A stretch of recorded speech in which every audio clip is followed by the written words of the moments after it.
The Joe Rogan Experience. Well, the scariest are aliens. Because it's fear of the Alien unknown. 1 movie. Oh my Alien god, 1 was like, that to me is the scariest scary movie ever. Is that it? movie was terrifying. Is it Close Encounters of the Fourth Kind that takes place in Alaska, where they combine the actual footage of the woman's real therapy sessions and stuff? I don't know. I don't Jamie, think you I know what saw I'm that talking one. about? Close Encounters of the Fourth Kind? It's third or fourth kind. Which one's the original movie? Third kind. So this one's fourth kind. I'm almost certain. Probably wrong. I never heard of it. It's a really good movie. There's a woman up in I want to say Juneau, or no. What's the Nome, Alaska? And back in the day, she was she became famous because she claimed aliens were basically like showing up and abducting her and stuff, right? And eventually, her kid got abducted by aliens, or so that's the case, and they accused her of like killing the kid or whatever it may be. Like, obviously, nobody believes that this woman's son was abducted or daughter was abducted by aliens. So it's not they made a currently movie. available in our Yeah, I country? think it's What? like in Canada. I think it's showing up weird. You can only get it in Canada? I don't know. Go down to the what? That's strange. Interesting. But they have it's a movie about this case, but they splice in real footage of her therapy sessions she had to go to that she was going to while she was being abducted each night, and they do this. I don't really know how to describe it. This deep meditative state that makes you recall your dreams, and she's like describing all the things that were happening to her, these aliens, and she starts screaming. She starts like levitating up from the couch a little bit. Like it's creepy as shit. But it's a really good movie. It's my favorite abduction movie I've ever seen. And obviously nobody believes her. She runs into the one person. Oh yeah, like that old footage is like the real footage. Wow. So here's my issue with the alien abduction thing. Other than there's not like any real solid evidence that you could point to that's very convincing. It always happens at night. Mm-hmm. And it always happens during the periods where people sleep. And when you're sleeping, I'm not saying always. Okay, I'm sure there's some stories out there. I'm sorry. But most of the stories I've ever heard are people in their bed, they can't move, aliens abduct them, Paralysis. or they're in a car, the car stops, they wake up, aliens abducted them. When you go to sleep and you dream, there are psychedelic chemicals that your brain makes, and we don't know how much they're making. We don't know what effect that's having on your dreams. We don't know what is going on. What is going on with dreams? What is going on with vivid dreams?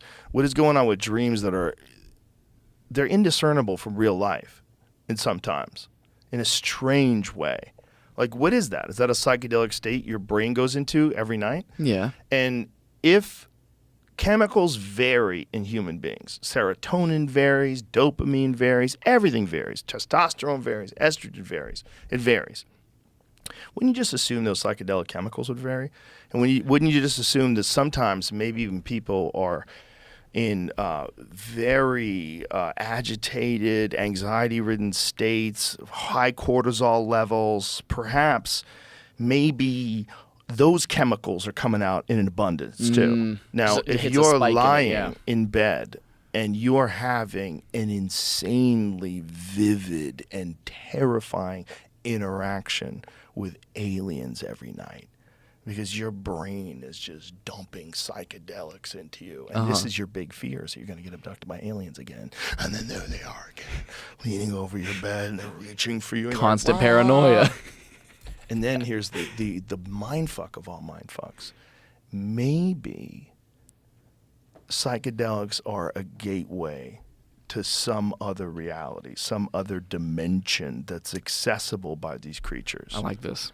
And that when you are getting abducted, you really are getting abducted. Like whatever your being is, or your spirit, or whatever is you, is getting, you're interacting with these things. And it feels real because it is real. And because we're thinking about the ability to come in contact with other life forms as being a physical thing. It might be that there's a chemical gateway in your mind that when breached, you enter into a dimension where physical bodies don't exist anymore and everything moves in this constant soup of geometric patterns. And that whatever your consciousness is, whatever your soul is decoupled from the body. and thrown into this realm. I imagine that's probably what happens at death. It probably is what happens with death. It's probably what it's all. I mean, that's probably why people think about it that way. That you're going to transcend into heaven. You're going to go into this new place. It might be true. It might be like a lot of the old depictions of like what happens when you enter into a psychedelic state. I've heard this multiple times that it's like a well of souls. That you're interacting with souls that are like completely unattached to a physical presence. Yeah. And maybe you're getting layers and layers of that depending upon how fucked up you are while you're sleeping. And maybe some of those layers are, boom, aliens are in the room with you. Peeled back. Just aliens in the room with you. And maybe they can do that. Maybe they can visit you while you're in those states. Maybe that's what's happening too.